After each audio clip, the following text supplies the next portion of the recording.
I was going to write some fancy introduction to this video comparing Tommy Dreamer to Orange Cassidy and putting Cassidy over as the heart and soul of AEW. And it would have been great, cool music, ECW clips. I would have brought up that time that Dreamer praised Orange Cassidy and said he should be considered just as good of a wrestler as Bryan Danielson and Okada. But, you know, whatever.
Veteran of the independent circuit, Orange Cassidy had been wrestling for over 10 years before making his All Elite Wrestling debut in 2019 at the very first Double or Nothing event in Las Vegas in a casino battle royale match. Hey, there's Tommy Dreamer. Foreshadowing, perhaps? I don't know. You know, a lot of people don't know where Orange Cassidy, Clementine came from. Just give us a brief history. I know you were in PWG and some of the other independents before you signed with AEW. I don't know where I came from. Wikipedia? I don't have one of those. You don't have one of those. Do you have a computer? Maybe. All right. Only because I thought you might be tough to interview, I came up with a not rankings, but a list of the top 10 people in AEW, and I'd like you to give the fans your scouting report on each one of these people. All right, we'll start off, of course, with the AEW World Heavyweight Champion, Chris Jericho. So what do I do? Yes or what's the what would you like to say about him? I mean, in terms of what do you think about Chris Jericho? Good. Okay. All right. Great answer. Cody Rhodes. I know you've had some issues with him. No, we're all good. You and Cody are good. Okay. What about Pac?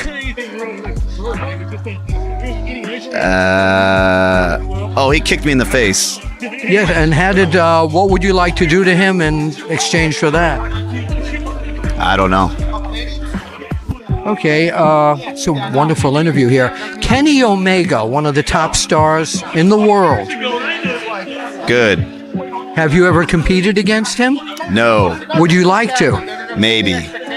Okay, what about someone right now who's climbing the ladder in AEW, and we're talking about Hangman Adam Page? Good. You use a lot of four-letter words here. Sure. All right, we'll continue with one or two more. How about MJF? Now, the two of you are two of the more interesting, although you couldn't tell from this interview, personalities in AEW. Is MJF someone you would like to face off against eventually, like a dream match? Absolutely not. Why not? I don't like MJF. Why? Have you seen him? Of course I've seen him. Is he just obnoxious? Is that the word? I don't want to talk about MJF anymore. Okay. What about Moxley? I'm going to stay away from Moxley. Yeah, he's. If you wrestled him, he might take it. He's a little bit. He's kind of on the crazy side, isn't he? Very unpredictable. I don't know. I stay away from him. Okay. Two more people. Darby Allin. Stay away from him. Why would you stay away from him? I understand Moxley, but You've seen him, right? yeah. Okay. And what about Marco Stunt? Fine. You would wrestle him? I have. Okay. And you've defeated him? I can't remember. So let's talk about best friends. Your hookup with them. How did that happen? Chuck Taylor's my roommate. Okay. So it was just a natural, a natural go ahead and let's do something in the ring, the three of us? Yes. Okay. All right. And what is their best quality? What would you, if you were doing a scouting report on them, what would you say is their best trait in the ring? They're my friends. Okay. And that helps them in the ring? Oh, for sure. Okay. Anything you'd like to say? You know, the fans seem to really take to you. They are watching right here on the After Chat. Would you come in real close, please, Alex? What would you like to say to the fans that have been supporting you through your time before and during AEW? Thank you. At the end of 2019, Cassidy would officially sign with All Elite Wrestling and align himself with the Best Friends tag team of Chuck Taylor and Trent. There these guys are. It is though! You don't know shit about dolphins and blood! Guys! It's been an entire week. You guys never gave me a BT bit. Do you have anything for this week? Yeah. I got something. Let's get out of here! Go! Oh. Are you kidding me? Orange, I can see you. I can see you rolling around that pillar. Orange! Alright. What if I get kidnapped and then like Hangman did that. we can live in the woods for a week and get Hangman did that. Alright. How about Hangman makes a cartoon and he does all the editing for us? Wait. I got it. I don't got it.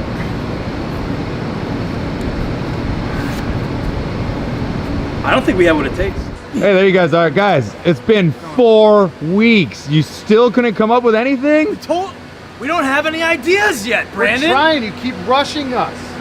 A month is rushing you? It's been 4 weeks. Smoke bomb, go! Run! No. It's the slowest run I've ever seen. I don't remember why. They just called their tag name for the 5 guys in the match were called Best Friends. And then the next show, like me and Dustin were just booked as Best Friends and really, oh, okay. That's just So what like they're doing now. we didn't choose this. Yeah. Oh, so that's how Best Friends came. Yeah. Yeah. From a random Tin Man at the Right. Battle of Los Angeles. That's awesome. And then we just kind of kept getting booked as Best Friends for a while. You've known him for the whole time, right? I've known him since 2006. Wow. Yeah, I've known him a long time. Watching him since roughly 2008, I think he started doing Yeah. Orange Cassidy more as a character, and seeing him get no reaction. Not from no reaction to negative reaction was usually where he lived. People just didn't understand. And if you fast forward to now where like, well, especially when we had crowds where he was like the most over guy on the show. Right. It's insane. Still is. He's a little worse than anybody. Yeah. But like watching people be like, what the hell is happening? Why is this guy out here? I hate him. Right. to now is really fun. And Cassidy, that's got to be, really, it's got to be pretty thrilling for you. I mean, you think about your career and where it's come and where you are now, right? Yeah, I mean, this still isn't real. Right. We're sitting here talking with Tony Schiavone about Orange Cassidy. Right. What are we doing here? Exactly. Well, I looked over once, we were on Dynamite. I was in the ring and I looked over, and at the announce table is Orange Cassidy, Chris Jericho, Excalibur, who I've known from PWG forever. Yeah. Tony Schiavone from WCW from my childhood, and Jim Ross from WWF from my childhood. It's like, what is this weird fever dream? Am I on mushrooms? What's happening? I have no ideas for this bit. Hey, what if we like did something to Brandon? You know? Like what? Let's kill him. Yeah. How do you want to kill him? Probably something like to do with the plot of Home Alone. Like we set really violent traps, and he's probably trying to sneak into the house. And so we're like 3 Macaulay McCulkins. Yeah. He's a wet bandit. Yeah, he's both. And then we just like make the doorknob really hot, burn his hand real bad, and then just kind of press the button on the controller, kind the of camera, fuck him up, you know, till he's dead. Yeah, I mean, maybe we could, you know, we could all be family, drink Coronas, and then have cars. It's Fast and Furious again, man. Yeah, but The Rock will be here in it. How does Brandon die? Shoot. What is your favorite color? Orange. If you could only watch one movie for the rest of your life, what would it be? Fast 5. Listen, this doesn't happen very often, but do yourself a favor and go see Fast 5. This movie has everything that Orange Cassidy loves in a movie. I mean, it has babes, tons of babes. You think, oh no, they can't possibly put any more babes in here, and here come more babes with names I can't even pronounce. Then it has a jacked up, constantly sweating Rock. I mean, he's sweating nonstop. I mean, he's like, this van pulls up, this giant van, and Rock gets out, and he's like, and like, you think to yourself, oh, he's probably doing jumping jacks in there because how sweaty he is, and like, you're probably correct, he probably was doing push-ups in there. Then it has these things I've never seen before. It has this train. This train's coming down like, oh, we gotta steal these cars. And like, hot chick's like, oh, no, we should do it. It's like, come on, babe. Like, Paul Walker's like, oh, babe. And it's like, this car comes off, this dude's like flying on the thing, and Vin Diesel's there. You know, of course, Vin Diesel's wearing a guinea tee. Shocker. Spoiler alert. Not just kidding. He wears it all the time.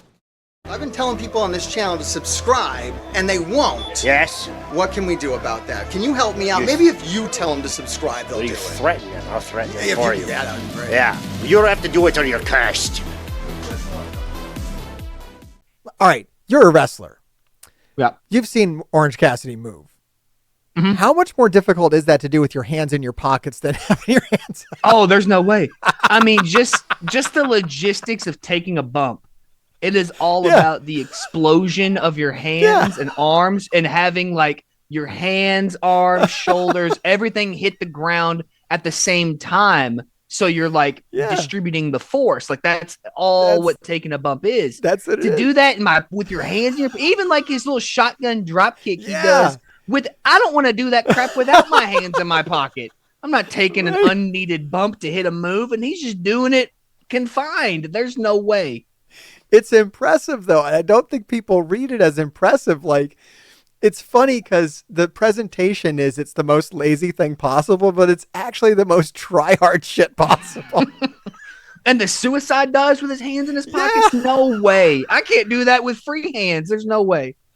That's what's great about it. That's the extra joke. is that this stuff is all extra hard.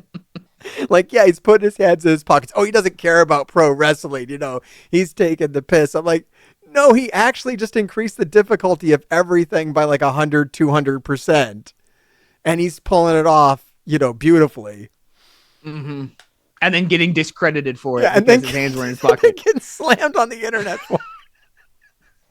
But thankfully, he's also getting showcased. You know, I mean, the clip going viral and everything. Like, non-wrestling fans love Orange Cassidy. I think Orange Cassidy is one of the #1 people bringing new people into pro wrestling. Kids, especially, love Orange Cassidy, right? Oh yeah. Oh yeah. This is I mean, just my girlfriend, our very first date, when all she knew about me is that I was a wrestler, she showed up wearing an Orange Cassidy shirt. Like, okay, this is what we're doing. Yeah, it's good. I think he's really great for pro wrestling. I think he's been a fantastic addition to AEW and maybe truly is the heart and soul of AEW for many reasons.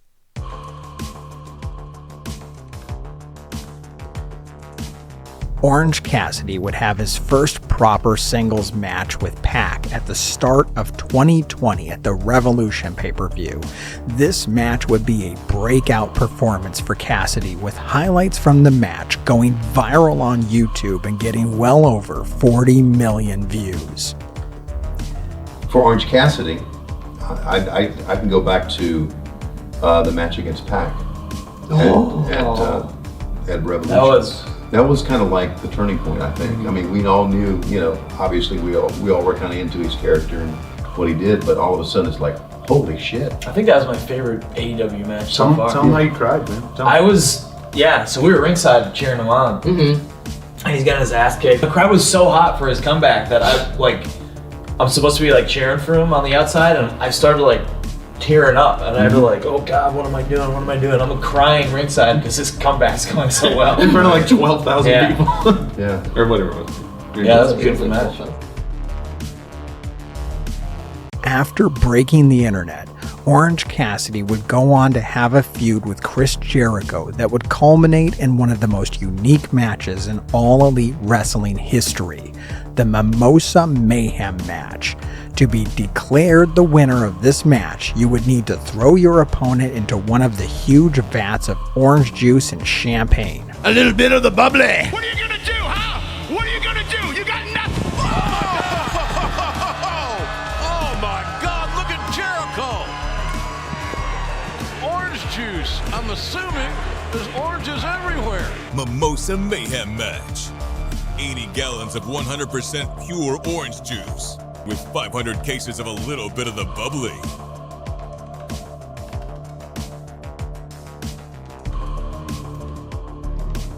Oh, where are these guys? We need a bit. There they are.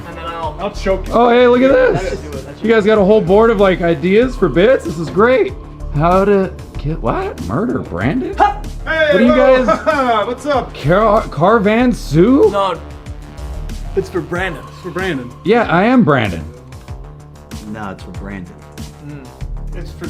Yeah, I'm Brandon. No, for another Brandon. Other It's Brandon. not even Brandon. Oh, okay. Another one. All right, I'll take you guys' word for it. Not even...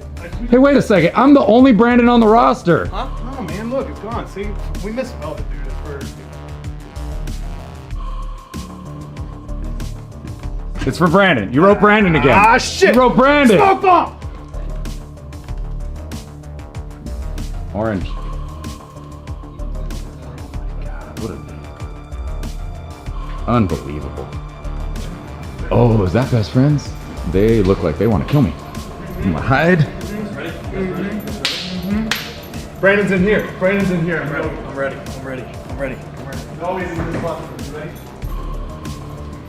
Guys. Kill him. Don't stab us. Murder on 3. 1, 2, 3. Kill him. Shoot, we all did the same one. Okay, here we go. Dark. Let's go. Go, let's get it. Go, get it. Yeah! Yeah! Yeah! Oh, yeah! All right, got all my bits filmed. I got the night off. Oh, what's this? The hell? Dumb D&D sheet thing. Well, it has the letters D&D on it, so I value it. I'll take it. All right. I don't think it worked. I thought that would work. I don't know what was supposed to happen. No, it was gonna get him. We were gonna kill him. Oh shoot. Back to the drawing board. Back to the whiteboard.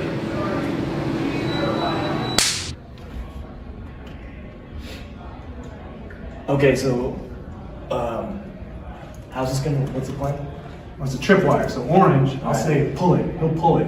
It'll get taut. He'll trip. When he trips, we're gonna fucking stab him to death, dude. Those are plastic. But there's 3 of them. I'll murder him with this pointy Okay, little man. pointy three. Alright, hold on. Okay, Orange, wait for it. Alright, pull it. Orange, pull it. Orange, pull it.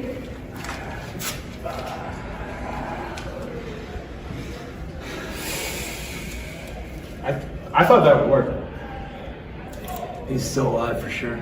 Oh, this is tape. Huh? Hey, back to the drawing board, boys. Back to the whiteboard.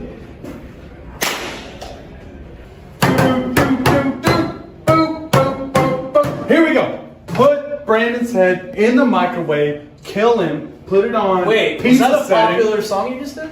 I don't know what I just did. It wasn't a real song. It was just a Okay, bunch of okay, jams. keep going. But Pizza, put it on 25 hours. Yup. Here we go. He's got. Brandon's dead. Wait. He's dead. He has a neck. We can't just. His head. He got no We neck. have to rig the system. We have to rig the system. Whoa, you guys making pizza bagels? Because guess what? I'm Johnny Hungry. Alright, the real reason I came over here, because I want to recruit you pretty boys into the dark world. No shit, dude. We know what you want to do. We're pretty. Alright, well, Thanks for calling. How about this? Okay. What will it take for me to recruit you guys?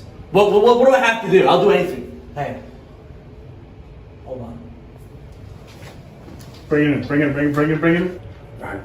Yeah. So, What do you got? what should we make him Hold do? on. You know how Brandon's still alive? Make him fucking kill Brandon? We can have him do the murder. Make him for fucking us. kill Brandon. He seems like he can do it. He seems like a murderer. Yeah. Who's Brandon? Brandon. Who's Brandon? The bald D&D guy with the face. We're in. We're ready. Hell yeah. Let's do it. 1, 2, 3. Make him kill Brandon. Go on, Brandon. Make him kill. Silver. Come here. Let's hear it. Oh, we got Silver. Yeah. I know you were talking about. Come here. Wait. Why is this happening? No, you got his No. beard. Hold on. Get his beard out. Hey, Go back in. Go hey. tighter. Okay, good. We will join your weird pervert cult. It's not a cult. No, We it's are a cult. perverts. It's a cult. It's not a You cult, guys yeah. are perverts. If you kill Brandon Cutler, because we want him dead. Okay. But if you kill him, we will join your cult. I'll kill him. And guess what? Yeah, that that's him. motherfucker is holding the camera films right all now. the bits. He films all the bits. Oh, you guys can see me?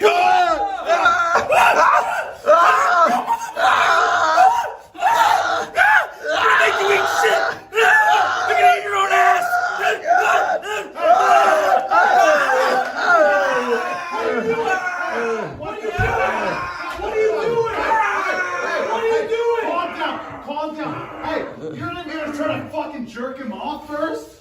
We said kill him, but it's supposed to be like kind of like a little like cute and like funny or something. And maybe sexual. I don't know. You did it 2 minutes. That's too. Brandon. Look, you alright? Devin. You okay? Listen, his name is Brandon. It's not Devin. Am I dead? Listen, man. No, you're okay. We're so sorry. Hey, if we're gonna kill you, we'll kill you way cooler than that. That little muscle pervert sucks. Yeah, we're not gonna do violences about it, man. Let's help him. Let's help him up. We'll kill him later. Hey, come on. Let's help me up. Hey. His name's Brandon. Poor guy. Okay. How does it feel to prove many of the all-time greats wrong by being so successful and capturing the hearts and minds of so many fans? It feels so good. Because there was a lot of people that said I would never do anything. Yeah. And this wouldn't amount to anything. And now here I am sitting between Aubrey Edwards and Dustin. On TNT, really crushing it.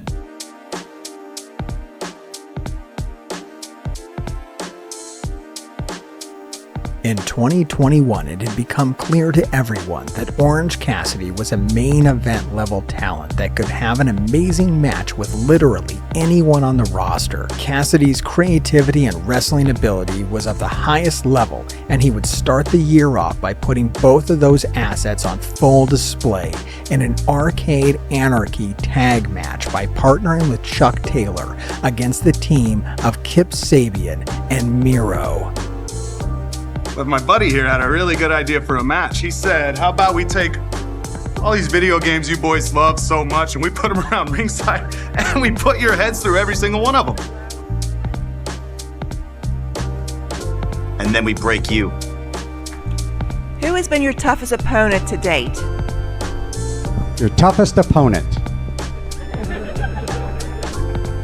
I mean, I did hit you with a few chair shots. Yeah, my bones still hurt. Success. Toughest opponents. Man, I really gotta tell you, Jim is strong. Jim may look skinny. Jim may look shorter than me. Jim may look 100 pounds less than me in body weight, body mass. Jim may be not as handsome as I am. Maybe he's not married. Maybe he doesn't have the same car as big house as I do. Maybe his salary is smaller. There's maybe a lot of negatives to him. But if there's one positive, he's one hell of a son of a bitch. He's strong. He's got a big heart. Clearly, I tested that quite a few times. So today, not because he's here, but I'll give it to Orange Cassidy. Yeah, there you go. I guess I'll say Miro. Well, duh. Favorite matches. There's been many. Miro's been in one of my matches. They're my favorite matches because I won. You didn't beat me though. Alright, you got me. And I don't know why that still counts for me as a loss. It's really annoying. Like they'll go out there and I hear the commentator will say, well, he's undefeated in a singles competition. Like nobody defeated me in a tag team competition. Just because Kip got pinned doesn't mean I should lose. No, I'm not arguing with you. It seems like you're not, but I'm still fired up about it. But yeah, man, favorite matches, a lot of favorite matches. But I, once again, not because Orange is here, but the Arcade Anarchy was just such a unique match. It was the first of its kind. Never been a match like this before. It was real fun. In May of 2021, Cassidy would get his first shot at the AEW World Championship that at that time was being held by Kenny Omega. If you just, you can just sign this. It's pretty standard stuff. It's all boilerplate. Sign it right there, and then you can have your match later, but not at Double or Nothing. What are you doing?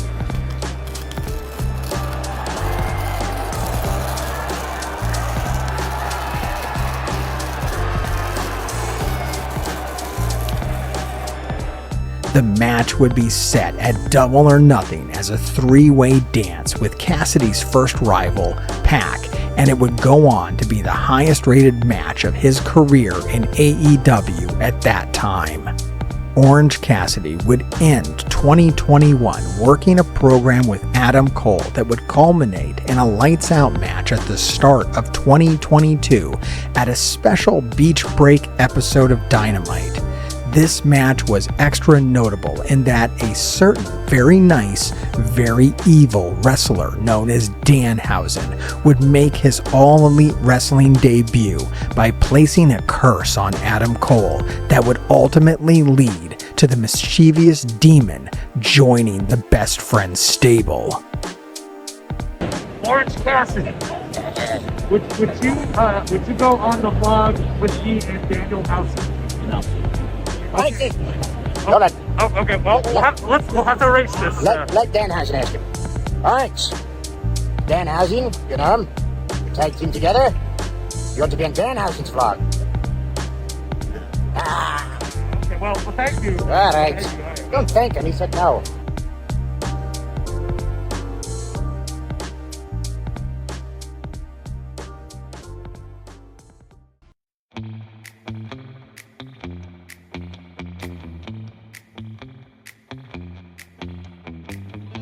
Will Ospreay's first real notable match in AEW was with Orange Cassidy at Forbidden Door 2022.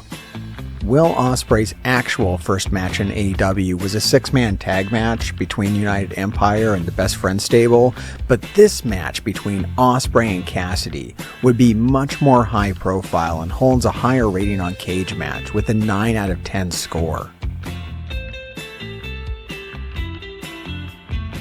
I don't know if you guys all know this, or I don't know if all of you know this, but Will Ospreay's really good at professional wrestling. Write that down. So you get, let's take a note of that, because here's a fun fact. He's really good at professional wrestling. I was injured. Keith Lee threw me out of the ring onto other people, and I separated my shoulder, and I was out for like 3.5 months. I didn't like that. I didn't like not having control over what I can do, because usually I do whatever I want to do, and I couldn't because my shoulder was hurt. And an opportunity came up for me to wrestle Will Ospreay, and I was like, yeah, I can do that. But a lot of people were like, well, why Orange Cassidy wrestling Will Ospreay? Why are we going to waste Will Ospreay on Orange Cassidy? So I said to myself, oh, you'll see why. And I thought I really wanted to win, obviously, but like I said, he's very, very good. So I think that I just like to show people that they don't know everything, and that I can do stuff when I want. If you would like to know more about the career of Will Ospreay, make sure you check out that video about him on this channel. And if you'd like to see more videos like this one, the best way to do that is to subscribe and ring that bell a few times until it turns solid. Apparently, if you just click it once, it's not good enough. Why isn't it good enough? I don't know. It doesn't seem fair, does it? What can I say? YouTube can be pretty unreasonable when it comes to these things. And here's the sad truth. Even if you subscribe and ring the bell until it promises to alert you when new videos drop, it probably still won't. So what will you need to do if you like this channel and you want to see all the videos released here is to go and get a 4x6 postcard and write to YouTube directly. Tell them that you very much like the videos on the Mr. Hartgrave from Parts Unknown channel, and please, please, please notify me when new videos drop. Short of that, my best advice would be to simply come back once a week and click on the videos tab on the channel and see what I posted this week and watch all the videos you haven't seen. Trust me, they're all super good. Especially that 1-hour video on Will Ospreay that totally didn't break my brain and leave me a broken shell of the man I used to be.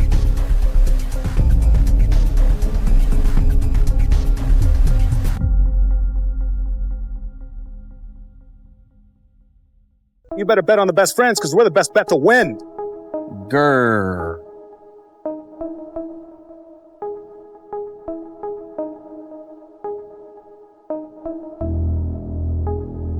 Hello, I am the Kentucky Gentleman, Chuck Taylor. I'm the brains of the operation. This is the galaxy's greatest alien, Chris Statlander. Just landed on this planet, 5-6 years ago? Probably something about that? Yeah. And we needed the muscle. But I got something scarier, and it's also orange, and it's Orange Cassidy. Grrr. He's a man who picks his spots. He knows when to go, he knows when to slow. I didn't even mean to do that. Really That's good. Dude, hey. That was good. Make that a t-shirt. Let's hug it out. Come on. Come on, guys. I'm gonna stay right here. All right, you stay there, Orange. I think I broke everything. You got this. All right, I'm going in.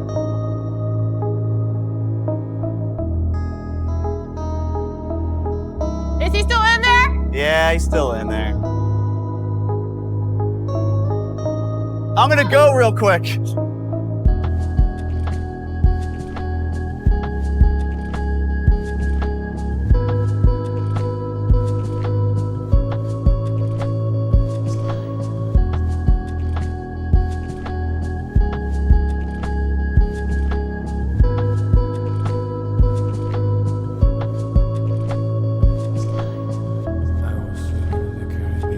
This is so much harder than I thought it was gonna be.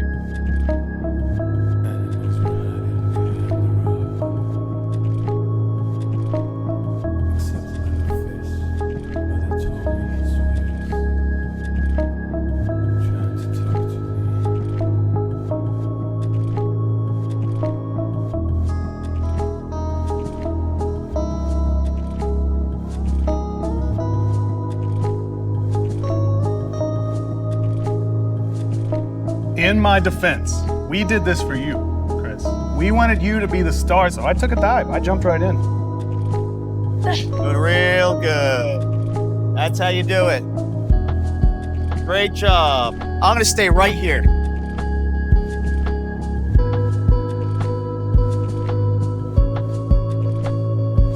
Oh, this is so gross. Yeah, I know. I'm covered in it too. Oh. Hold on. Don't need that.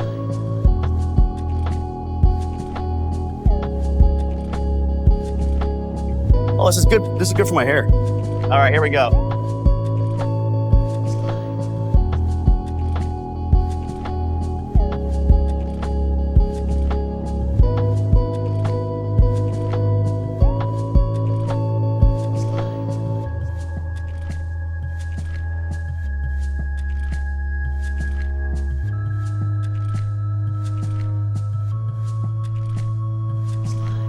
Sacrificed my life for the team.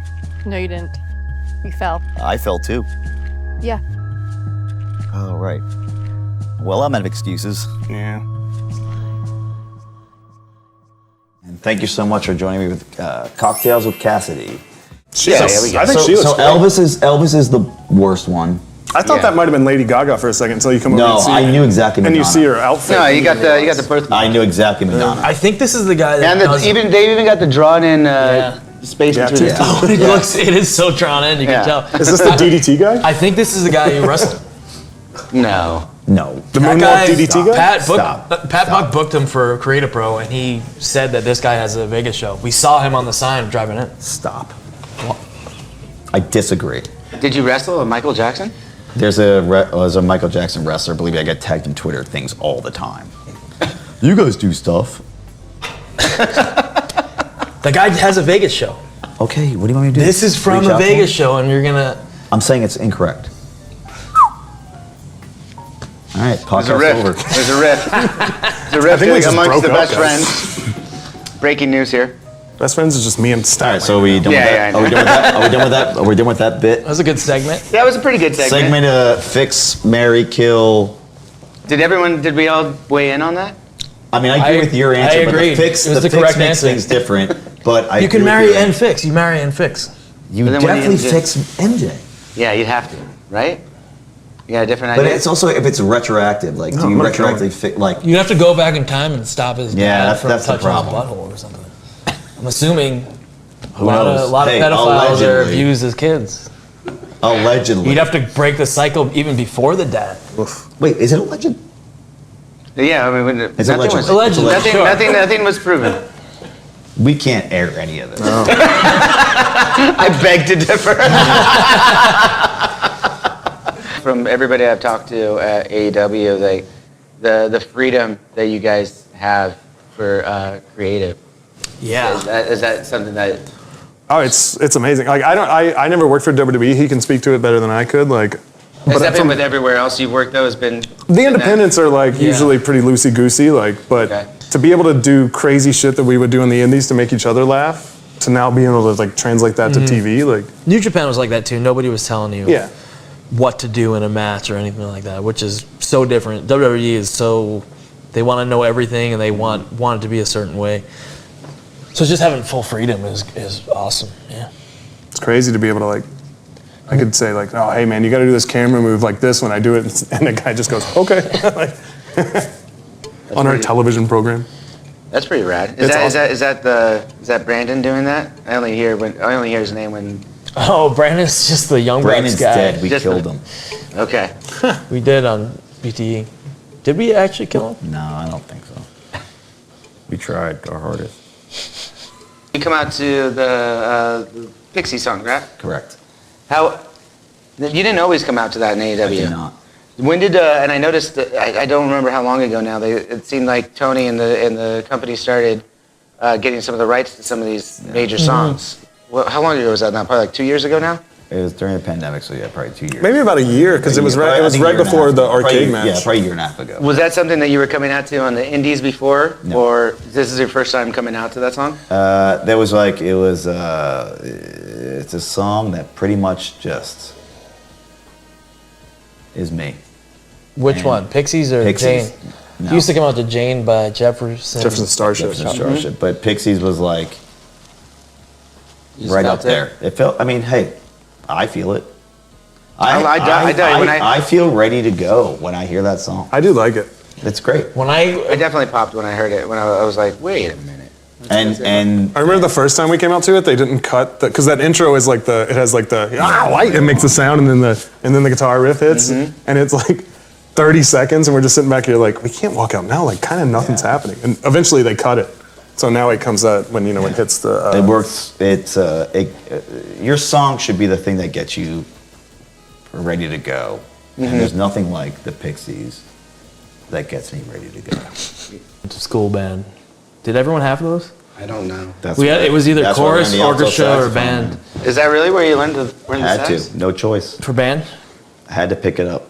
Why did you choose It didn't alto choose sax? or did it choose you? Oh, yeah. It is the sexiest instrument. I feel like just bar none. It was like, hey, if you want it, you could play the recorder, you could play the clarinet, the oboe, and I just looked over and I saw this glistening. I'll look right into the camera. I just saw this glistening instrument calling out my name. I'm gonna sneak away while it's zoomed in on him and go pee. Nobody's zoomed in. We have to pee mid-interview. Yeah, you go for it. It's zoomed in. You can make it zoom in, right? It's. No, I just really hope that we can hear. Yeah, your mic on the mic. Oh. Yeah, sure. To a mirror. No, go for it. Oh man, It's I'm gonna soloed get up. shy about it and not. No, just go ahead. It's soloed up. I can take it out later, or I can use it. I forgot what I was saying. You were sexualizing an alto saxophone for some reason. Yeah, it's a good instrument. Everyone should learn. Everyone should learn an instrument. I agree. Do people still? I shouldn't say people. I don't know. Is a clarinet still a thing people learn? Yeah, absolutely. I think that's the one. It's like hot cross buns. Sure. That's the one, right? That's the first thing you learn, I think. I don't know. I never played any horn instruments. The clarinet. The recorder. The recorder, like the oh yeah. Like when I'm talking about when you're like you're a little kid, like one of those hot cross buns. You know, I never really. Wrestling's cool, huh? Yeah, wrestling's really cool. Yeah. Not as cool as that, but wrestling's pretty cool. Great. So no, Orange Cassidy. Now you had the esteemed pleasure of wrestling one of the biggest guys in the industry back in. I think it was on an indie scene.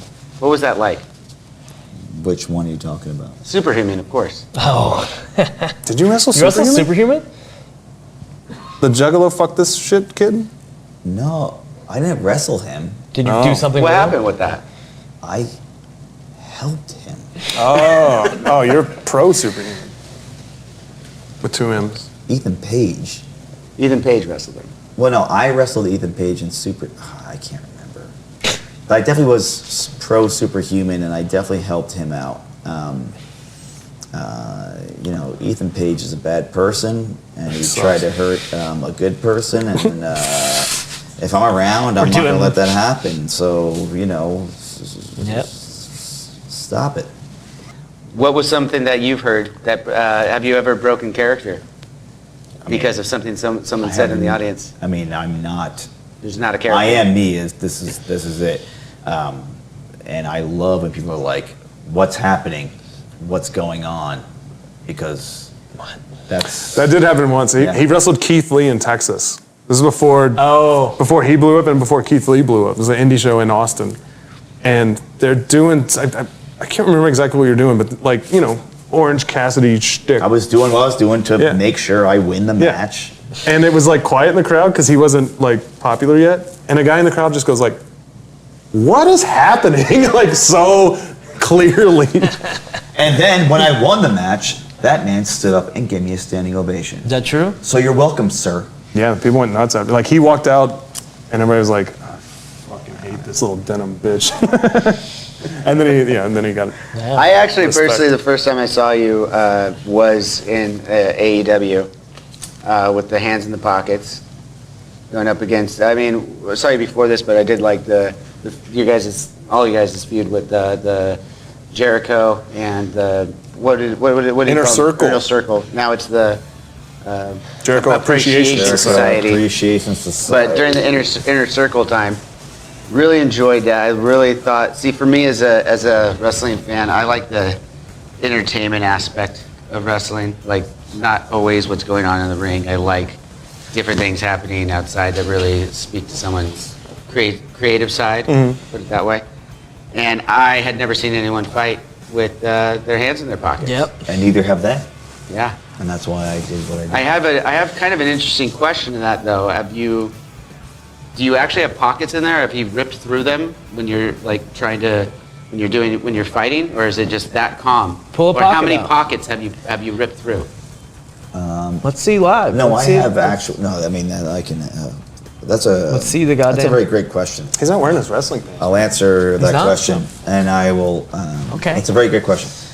Yes, there are actual pockets because why would I ever go to any amount of lengths to do anything other than just wear jeans? So yes, I wear pockets. There is one time when I was doing the thing to get inside of one John Silver's head, and he actually pulled the pockets out of my pants and ripped them from my pants and then ate them. And I had nothing to do but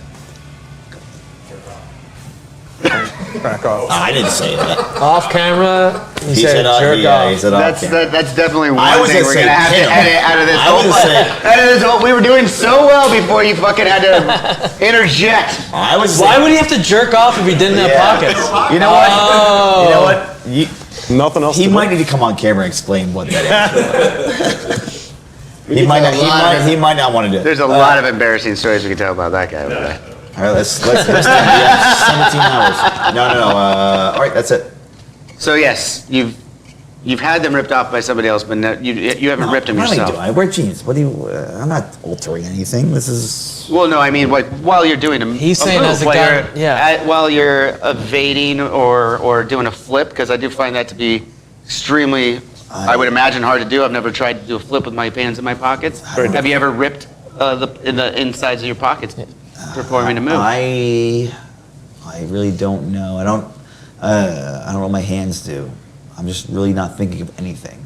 If I'm going to be completely honest. Didn't really answer the question. Have you ripped your pockets from the intensity or not? I have no idea. You didn't check the jeans after? No. Okay. Well, I mean, it's a fair answer. Yeah. I mean, do you really want an answer? Because I don't know. I mean, I can make one up. Let's just stick on yes, this. I do. Stick on this subject for as long Yes, as we I can. do. I was do perfectly check my okay with the pocket. answer. Trent was not okay with the answer. All right, so I'll make one up. Yes, I do. Oh. Yes, I do what? Really break this down. I check it. And did they rip or not? I don't know. I hate this fucking show, man. Let's go to our sponsor. Do you have sponsors? No. Okay. So we're not going to go to our sponsors.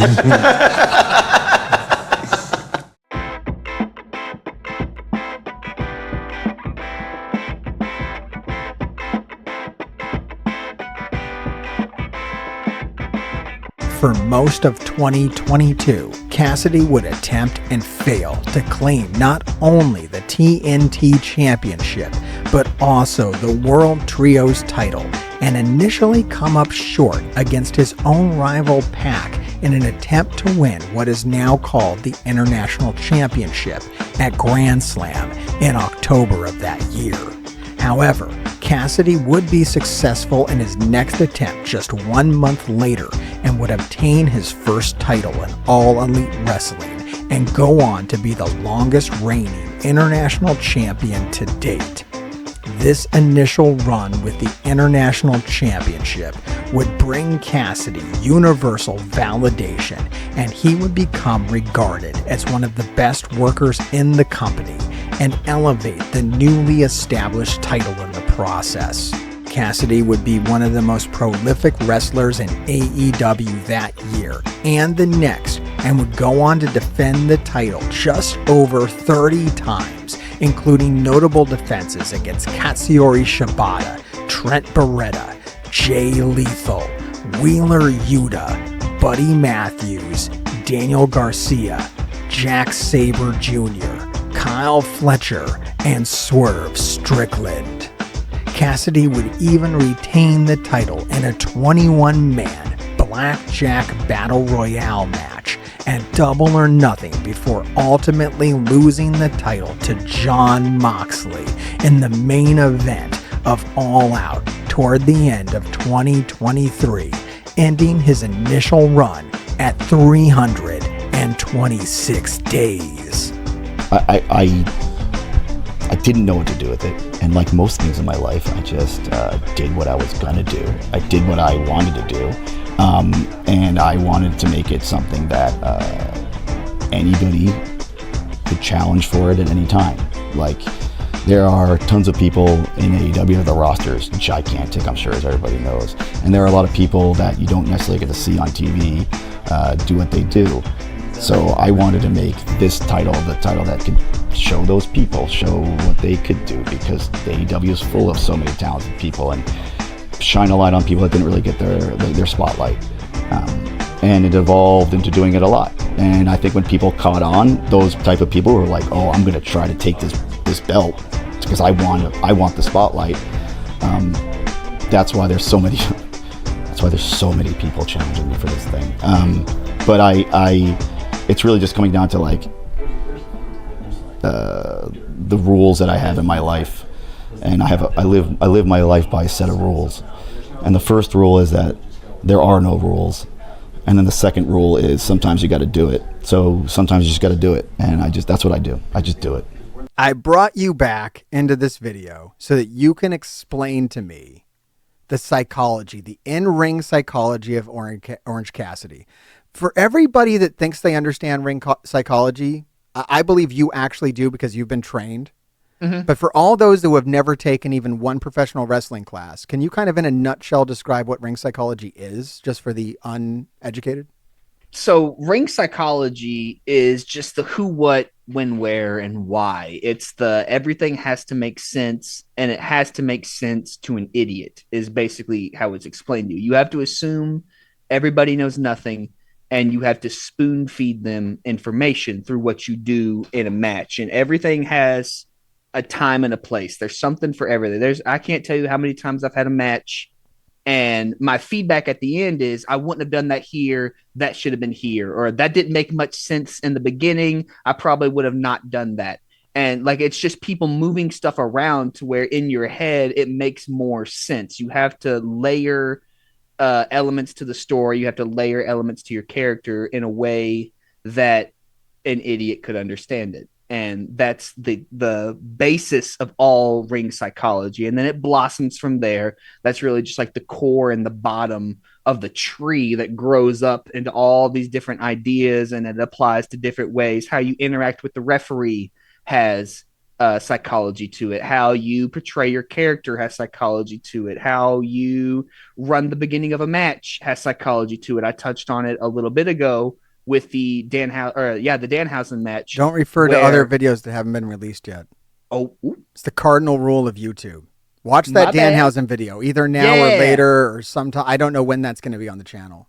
Kellen's in that video too. Danhausen has great ring psychology. Yeah, but you don't get that here. You got to go watch the Danhausen video to get that information. Maybe I'll play a clip of it now.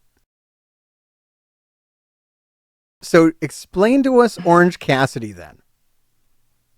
So Orange Cassidy gets a lot of flack for not having psychology, and I feel like that's a lot. That's some armchair couch potato bullcrap. From what you're explaining to me, it almost sounds like Orange Cassidy is a master of ring psychology. He's almost nothing but ring psychology. Like, he's brilliant. It's all ring psychology. Literally, you have to be smart to have the kind of character that he does. If he wasn't smart and didn't pick his spots and use ring psychology and develop and build stories and build matches and put stuff together in a way that makes sense, it would never work. The indies are full of comedy characters that have great motors that can get up and go and leapfrog and 450 and shooting. They have all the tools to be successful, but they lack the psychology to put stuff in the right order that makes matches make sense. And they never go anywhere. They never end up on AEW. They're never in a world title program with John Moxley. Like, that company has put so many eggs in the Orange Cassidy basket, and it's because he's so dang smart. Everything he does is so intelligent. I hear you on that. I agree. I'm sorry. Orange Cassidy is smart. I agree. I've been watching a lot of Orange Cassidy videos, so forgive me if all my responses become similar to his. Yes. I just hate people who don't know what they're talking about, who like to try to talk like they know about wrestling. It is upsetting how much hate Orange Cassidy has gotten for literally being technically one of the best wrestlers of our generation. Honestly, he will, I'm not going to say a might. I'm going to take the might out. He will go down as one of the most underrated. I don't care if he wins 5 AEW championships and then retires. He will go down as the most underrated wrestler of our generation just because of how slept on he is. Nobody gives him credit for the motor that he has. Nobody gives him credit for the brain that he has. No one gives him credit for his logic. No one gives him credit for how he structures his matches. They just see him as the dude who won't take his hands out of his pockets, who does the little lazy shin kicks. But that's just like, that's getting mad at a tree over an acorn. Like, it's not even blossomed into what it's going to be yet. And they're trying to judge it for like the early stages, the first little building blocks that he's laying. He's building a story off of this lackadaisical approach. And people don't want to give him any kind of time of day for no reason. Well, I understand it when he started because it's very meta. The Orange Cassidy thing is very meta. And if you're not, I think it's like Orange Cassidy is a professional wrestler that other professional wrestlers like. It's kind of like, one of those bands that other bands like, right? That it takes the general public some time to kind of understand, for it to sink in. If you understood Orange Cassidy from the day he came out, it's almost like he did it wrong. Right. You were supposed to think that he was lazy. You were supposed to think that he was being sarcastic. And you're supposed to realize over time, maybe he's the best in the world. Right. It really does kind of come down to that. The people who don't like him are the ones getting worked. Like, they're the ones falling for the act. You could mistake Orange Cassidy for a comedy wrestler who didn't take the business seriously. But by the time he was maybe 10 matches into this international championship run, I think it became painfully obvious that Orange Cassidy truly was one of the top guys in AEW and maybe even one of the top guys in the whole industry. Yeah, this title reign was really the turning point, and it really is a feather in the cap for Orange Cassidy or whoever wrote this story, this evolution. I don't want to give all the credit to Orange himself. It could be a writer or a producer that he's working with to kind of move this narrative along and progress the story as it goes. But for him to come in and almost exclusively do the comedy stuff, the shin kicks, the suicide dives with the hands in his pockets, all that stuff, just here to pop the crowd, almost in how they ended up using Danhausen role with just more in-ring stuff. That's a good video we made about Danhausen. People should check that out. Yes, they should. If it's not on this channel, maybe it'll be out soon. Like and subscribe. Yeah. Do that. For all your wrestling needs, but AEW related. So like up until his first championship run, it was all set up. Right. You were supposed to think Orange Cassidy didn't care, or Orange Cassidy was a mid-carder. And I mean, they had played with it. They put him in a program with Chris Jericho. They put him in a championship match with Omega and Pac. It's not like they hadn't teased that Orange Cassidy was probably a fantastic wrestler. But I think the story still was, this guy's not serious. He can't beat a top guy. Right. But then he did. It's almost like AEW is good at long-term storytelling. I don't know. I've never heard that, Kellen. I've heard quite the opposite. There's no storytelling. This man is the literal embodiment of AEW's long-term storytelling, of someone who comes in as one thing, is shown glimpses of being something else, and organically over time is growing into what you always thought he could be, because he always was that. We're just telling the story of his evolution. And this was a major building block in that. The first championship run, 30 defenses. I love this evolution of Orange Cassidy. And what it showed you is that there is a pure wrestler underneath all of the gimmick. And that the gimmick is head games. Right. I think it became very clear during this champion. Like, I don't think any wrestler on the AEW roster falls for Orange Cassidy's shit now. No, they all know he can go. You all know. And he's kind of dropped some of it. Like, he'll start doing the slow kicks, and then they turn into fast kicks. Right. And he has a viciousness that comes out faster. Mm-hmm. Like, there's less gimmick. Like, for the first few years, it was very routine. He comes out, hands in pockets, little kicks. They try to clothesline him, runs off the ropes. He flips, kips up, drop kick, flip, kip up, or camera zoom, every single time.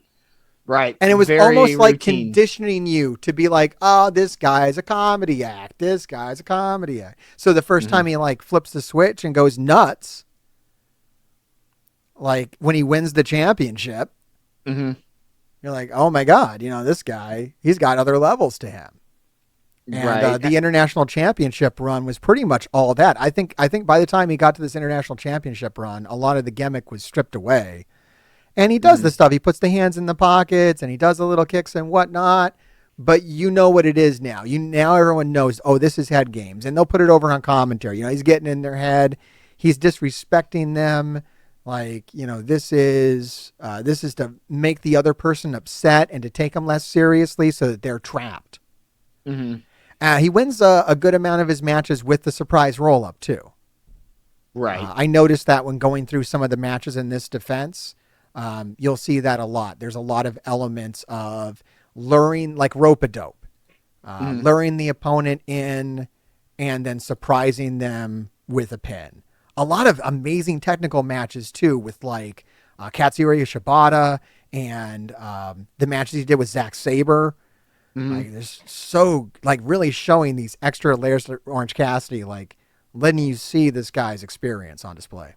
There's wrestlers from every walk of life, every style, multi-man, one-on-one, giant, strong style, a little bit of deathmatchy stuff, British strong style. There's luchadors, there's swerve, there's a little bit of everything on this. I don't know how anyone can look at this list of people that he went up against and not realize just how deep his bag is. It takes a real wrestling man's wrestler to be able to come out here and have somebody that might try to match your character, like Daniel Garcia, and someone that's that kind of match. And then the very next match, or it might not have been in order, but later on down the line. No, these are in order, yeah. You got to have a match with Swerve or with Buddy Matthews. These are, or Archer for that matter. These are very different matches. Bandito, as he goes from opponent to opponent.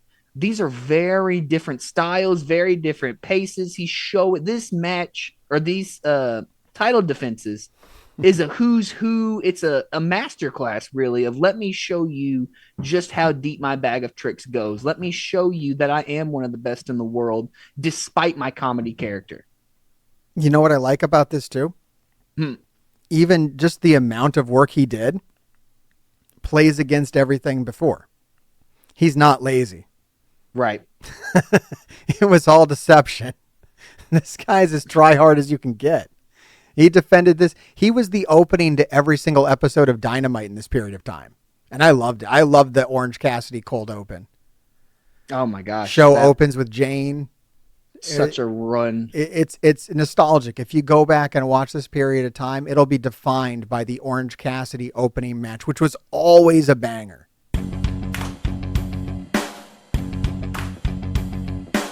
It would not take long for Cassidy to regain the International Championship as he would defeat Ray Phoenix to reestablish himself just a few months after his initial loss to Moxley. Furthermore, he would prove to himself and the world that he was worthy of his spot as champion by defeating Moxley in a rematch held at Full Gear at the end of the year. Jon Moxley is one of the best professional wrestlers in the world. He'll go down as one of the best professional wrestlers ever. And he is tough. His skull hurts when I punch it. There was a time where Jon Moxley, put the company on his shoulders and he carried it through some tough times. And there is so much respect I have for Jon Moxley. And I knew that this mountain of Jon Moxley that I had to climb would be very, very, very difficult. And I feel very grateful that I had the opportunity to fight him again, and I also feel very, very grateful that I beat him, because it's something that I never thought possible. Especially this past month, I wrestled Claudio Castagnoli and pinned him. Like it's crazy. I am wrestling top anywhere in the world wrestlers, and I'm pinning them. I have been in AEW for over 4 years now, and I am almost 100% certain that somebody will come knocking at my door very, very soon and challenge me for this. It's almost guaranteed. And I take a lot of pride in that. Like, people want this. They want to go after this. So I'm kind of just ready to take on anybody. As long as their names aren't Swerve and Hangman, I'm ready to go. Did you guys all see that? That was wild. Crazy. No way. Pass. You know, it's amazing when you look at just on the digital side, if you look at the most watched videos in AEW history, most of them involve Orange Cassidy. The vast majority, and the most watched match in history is his first ever match from the original Revolution, which I brought up earlier. It's a great show. And then certainly on TV, that's carried over too. He did very well as a ratings draw, and he's just a very important star in the company, and I tell him that all the time, so I'm glad you gave me another opportunity to tell him that. It's great. I don't like to hear it. Where did you guys got the idea to do the entrance videos that you're using right now for Orange Cassidy? Very simple, but yeah, no, I drew them. Hold on. We have a great graphics department, and they're incredible. They do incredible work. And they get very frustrated with me because I draw stuff and ask them to put it on the screens, and then they say, "Are you sure?" And I'm like, "Yeah, that's because I feel like you should make your own entrance." I make most of my own merch. I'd say 95% of them, but I have I deleted. Never mind. They're on my phone, and I sent them over. And this basically, I was in a hotel room and I draw a bunch of stick figures. A lot of them were Fast and Furious inspired, of me hanging from a helicopter and then jumping down to another car and then running over the car and then jumping off the car over a bridge onto a boat. They couldn't do that, but they did draw me with stick figures a bunch because I thought it would be appropriate for who I am. That's a great question. Cassidy would put his title on the line against multiple members of the Undisputed Kingdom faction, retaining against Matt Taven, then Mike Bennett. I have to talk about that corny Melvin, Orange Cassidy. What an idiot! Did he not realize that was a total setup? I was just softening him up for March 3rd Revolution when this man, Roger Strong, a wrestling legend, is going to become the new international champion. The battle-worn champion would ultimately lose to Roderick Strong at Revolution at the start of 2024, ending his second run at 145 days. I think what I take pride in the most is that I was able to give the championship an identity, because it is just this other what does this mean? What is international? What is all, I decided that this is going to be the championship, that whoever holds it will wrestle for it as frequently as someone would like to challenge them. And I take a lot of pride in that, in creating a championship's identity. Because the lineage of this championship already, you have Pac, Ray Phoenix, Jon Moxley, Roderick Strong, and now Will Ospreay, who I don't think I'd be incorrect by saying is probably the best professional wrestler in the world right now, is holding that championship. So I take a lot of pride in that. My world is falling apart around me. All my friends have left me, and now they're trying to beat me up. I think the thing that hurt the absolute worst it was Chris Statlander punching me in the face, who we relied on each other a lot, and the things that they are saying when they're not punching me in the face are kind of true, and it kind of makes me like self-reflect, like have I not been a good friend? So there's a lot of like self-reflection, and it's very lonely, because for many, I mean, you watch AEW, you know, like I always had a new partner every week, it seemed like. Right. And now everyone's gone. Not only had Orange Cassidy lost the International Championship, but the best friends were falling apart.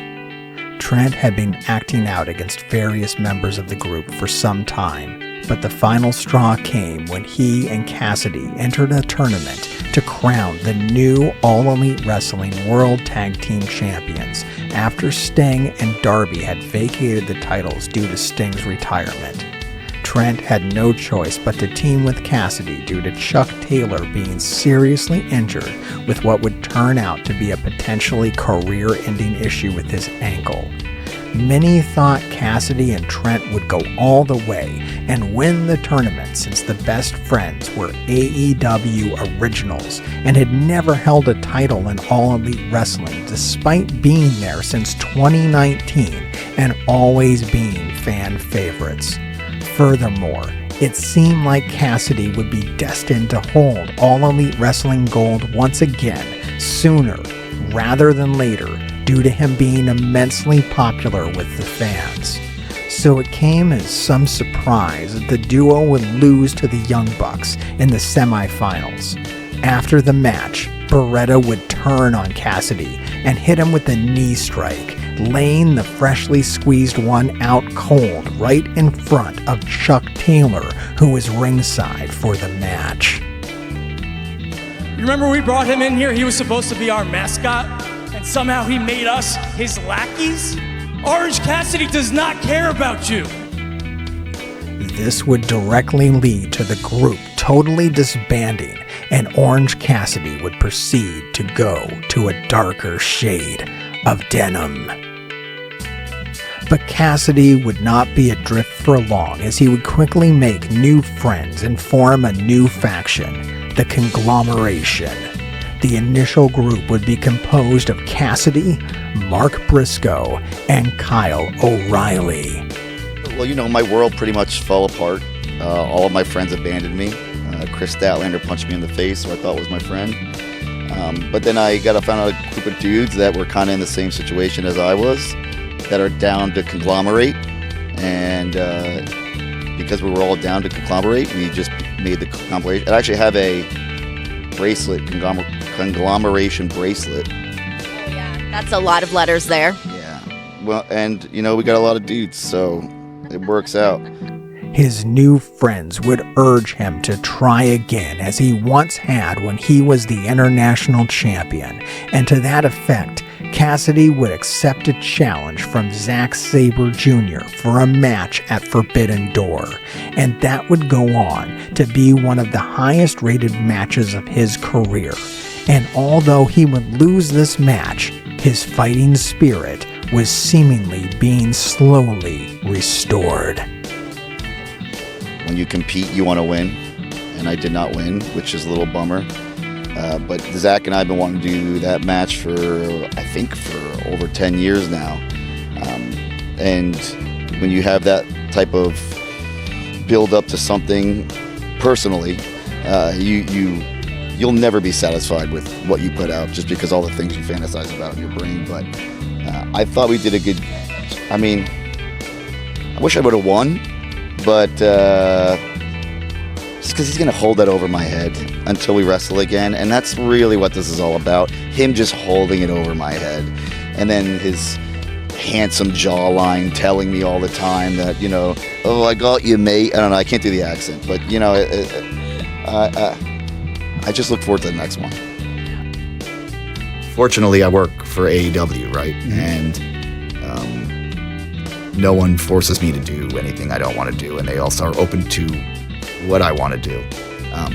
I'm very, very fortunate AEW exists because I wouldn't be sitting here talking to you if it wasn't. They let me be something unique, something new, and embraced it. And if I was somewhere else, I probably would have been pigeonholed into a certain type of thing and then forgotten after a year.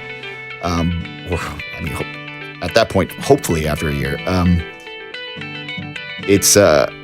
I'm able to evolve, become different, and I'm not the same wrestler. I don't wrestle the same way I did 5 years ago, which is a credit to AEW to kind of let me grow. And I get it all the time about people. You should do this, you should do that. I'm like, and if it doesn't feel right to me, I just do the same thing I always do throughout my career. Is if I think it's good, then I'm gonna do it. And if it ain't good, if people don't like it, well then I'll try something else. It is probably nerves what I'm feeling, but it's also kind of anxious. Maybe they're the same thing. I don't know. It's I just feel like I have a job to do and I want to do it. And like, let's just do it. Let's go. Yeah. Like the quicker we do this, the quicker I can be done. Yeah, feeling and I can that. go home. Yes. It is. No, it is. Yeah, I don't know what that emotion is. It's like anxious, nervous. It's all good because I don't really get nervous, but maybe I do. Maybe that's what I'm feeling. By the time of All Out 2024, Cassidy's new stable was motivating him to try. And that's just what he did when attempting to win the All Elite Wrestling Continental Championship that was being held by Okada in a 4-way match between the champion, Cassidy, Takeshita, and his stablemate, Mark Briscoe. Cassidy would fail in this effort, however, but perhaps it was time for him to set his sights higher and truly step up to be the true face of the company that had allowed him the freedom to unlock his true potential. Orange Cassidy is very much like the moral center of AEW. I don't think he's ever done anything sketchy whatsoever. He's like one of our most straightforward baby faces in the company and always has been, even when he wears a darker denim, right? That's as heel as he gets, is sometimes he wears some black denim or some darker blue denim, right? He doesn't curse, right? I don't think. He doesn't curse. He hardly talks. Always righteous. Always fights for what's right. It's like Hulk Hogan, this guy. He reminds me a lot of like their Tommy Dreamer, where it's just the heartbeat. Yeah, absolutely. And so I think we're looking at some real conflict between Orange and Darby. And they're probably going to have to, learn how to work together. And who knows how long that takes. Right. And there's probably conflict about who is the actual face. Is it Darby or is it Orange? I think they'll build to a very cool match between the two of them, on top of them having to team up and kind of be on the same side of the Civil War for a little bit as well. That's really fun. When I think about Darby and Orange Cassidy going together, I don't think we've ever seen that match. That's very exciting. Yeah, I don't think we have either. Now that I think about it. Those guys are both extremely creative and keen to take a lot of punishment you wouldn't expect guys their size to take. Right. So yeah, I'm very excited by this. This was the most interesting part of the pay-per-view, were the plot developments with Orange Cassidy, which says a lot with all these amazing matches, with all these moments. It's really these quiet story beats with Orange Cassidy that I was most into really about this pay-per-view and most excited about. Right. I think collectively this is some of the best story-driven, this is the direction that we're going, kind of red flags or green flags, really, it's a good thing, that we've seen in a long time. Just lots of little seeds being planted, lots of glimpses into the future, and I really dug it. totally giving me something I had no idea I wanted to see. Before this pay-per-view, Right. I had no inclination that Orange Cassidy would ever be in the world event title scene. And now I kind of need it. You've been there before. You beat all these guys before. And I think it's time for you to step up. Yeah, I have been there before. And every time I step in that ring with one of those guys, it changes me. I'm no leader. I'm just not that guy. I know you see what's going on. I know you see what they're doing. And these guys, God bless them, I don't know if they can beat him. None of them ever have, but you have. It's about damn time you step up, man, all right?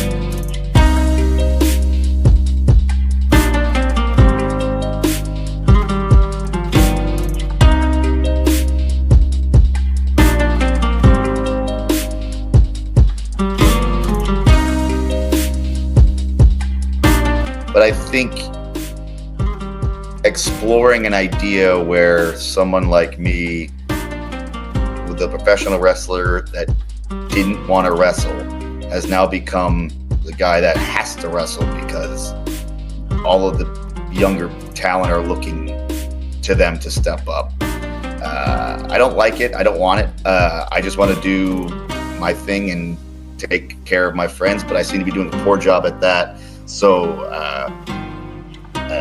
it's become a necessary burden for me. But you know, I love AEW. I love this place, so I'll do whatever I have to do. I have no choice, right? I've wrestled every single one of those guys in Mox's group, and I've beaten them. I've been through it. I know what happens, and I know what it feels like, and I know that every time I have changed forever. I'll never be the same, and it's because of what I had to deal with these guys, and I just didn't want to have to do it, and I didn't want to go through it again. But when you do something like that to my best friend, I have to. It's like the thing I have to do. I have to fix this. So that's what I'll do. What did I tell you? This was gonna happen. I didn't want to do this, Danny. Well, now you have to.